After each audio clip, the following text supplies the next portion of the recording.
This is a small device that I designed to alert me if the nozzle clogs during a print, which can make you lose a lot of time. I decided to share with you the STL files, the schematic, and the parts I used just in case someone is interested.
The concept is very simple.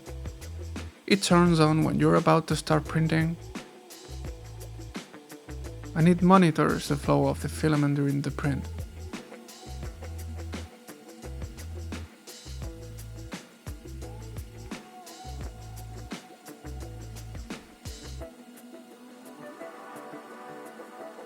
If it does not move during 7 minutes or more, it will start beeping.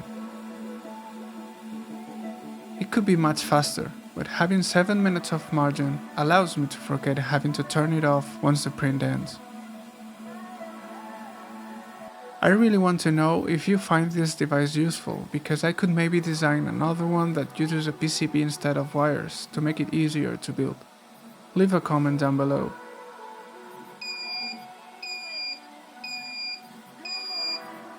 The cooling down time is around 5 or 6 minutes, and after that the fan will stop, and so will the detector. And that's all. Subscribe if you want to see more content. I'm the Elite Worm. Thank you for watching and have a great day.